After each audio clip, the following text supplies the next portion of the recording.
Hello, my dear friends. This is Erfan, and I'm very happy to have you here today. In this episode, we are going to talk about something that almost every English learner struggles with: how to think directly in English without translating every sentence in your head. You may know this situation well. You want to speak, but first you create the sentence in your native language. Then you spend time trying to translate it into English, word by word. This process is slow, it feels stressful, and often the final sentence doesn't sound natural. The truth is that thinking directly in English is not something you are born with. It is a skill that you can train step by step. And today, I will guide you through very practical methods to make that change happen.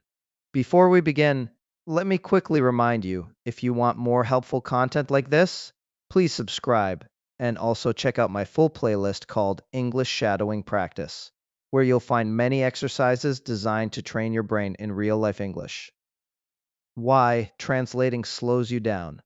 When you try to translate in your head, your brain is actually doing two jobs at once. First, it creates the idea in your native language, and then it tries to rebuild the same idea using English words. That takes a lot of energy, and usually, by the time you finish, you either forget what you wanted to say, or you say it too slowly. Thinking directly in English makes communication faster, smoother, and far more natural. Step 1. Start small, with simple words. You don't need advanced grammar or difficult vocabulary to begin. You can train your brain to think in English using the words you already know. For example, when you see water, say to yourself, "This is water." When you use your phone, think, "I'm holding my phone." When you sit at a table, say, "This is my table." These simple sentences may seem too easy, but they create the foundation for bigger and more complex thoughts later. Step 2. Use English for daily thoughts. Instead of making plans in your native language, try to build them in English. For example, if you're thinking about tomorrow, instead of saying in your own language, "Tomorrow I will meet my friend," train your brain to say directly in English, "Tomorrow I will meet my friend." At first, you will need to push yourself to do this. But after some weeks of practice, you'll notice that your brain starts choosing English words without effort. Step 3. Describe what you see around you. One of the most powerful exercises is simply describing your environment in English. If you are walking on the street, you can think, "I see a man carrying a blue bag. The traffic light is red. A woman is waiting for the bus." You don't need to say these things loudly. Just think them in your mind. This method connects the English language directly to your real-life experiences. Step 4. Practice the shadowing technique. Shadowing is one of my favorite methods, and it works very well for building the habit of thinking in English. In shadowing, you listen to English audio and repeat what you hear almost immediately, copying the sounds, rhythm, and sentences without stopping to translate. When you do this, your brain doesn't have time to go back to your native language. You just follow English directly. Start with short audio files, maybe 2 or 3 minutes long. Podcasts, YouTube videos, or my English shadowing practice playlist are excellent for this. Over time, you can try longer materials. Step 5.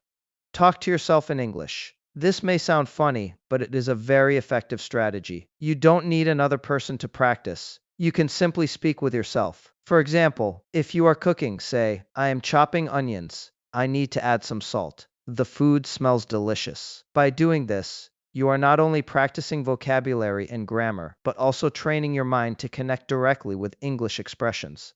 Step 6. Learn in chunks instead of single words. Many learners make the mistake of memorizing single words. For example, they learn the word hungry, but when they want to use it, they need to think, "How do I make a sentence with hungry?" Instead, it's better to learn full expressions or chunks like, "I'm really hungry," or "I'm starving right now." When you memorize chunks, you can use them quickly and naturally, without building the sentence piece by piece. Step 7. Don't be afraid of mistakes. One of the main reasons people translate is fear. They want to make sure everything is perfect before they speak. But language doesn't work that way. Even native speakers make small mistakes. The key is to focus on communication, not perfection. If you make a mistake, it's okay. Most of the time, people will still understand you. And actually, mistakes are proof that you're learning. Step 8. Surround yourself with English daily. To think in English, your brain must hear and see English often. So create an English-rich environment for yourself. Listen to music, watch TV shows, follow YouTube channels, read short articles, or even change your phone language to English. The more exposure your brain has, the more natural English will feel, and the less you will depend on translation. Step 9. Visualize situations in English. A very interesting technique is mental rehearsal. Close your eyes and imagine a situation. For example, going to a restaurant. Think, I sit down at the table. I look at the menu. I order a pizza and a drink. The waiter brings my food and I say thank you. By doing this, you practice the exact sentences you might need in real life, and your brain learns to think about these situations in English automatically. Step 10.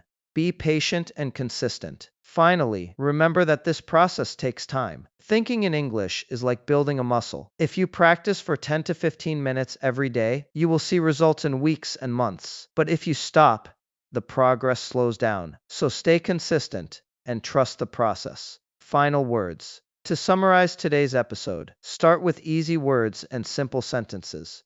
Try to think about your daily plans in English. Describe your environment in English. Practice the shadowing technique regularly. Talk to yourself in English during the day. Thank you so much for staying with me today. I really hope you found this podcast both helpful and motivating. If you enjoyed it, don't forget to subscribe, leave a comment, and share it with your friends who are also learning English. And remember, you can always find more useful exercises in my playlist, English Shadowing Practice. This is Erfan, and I'll see you in the next episode. Keep practicing, keep believing in yourself, and step by step, English will become a natural part of your thinking.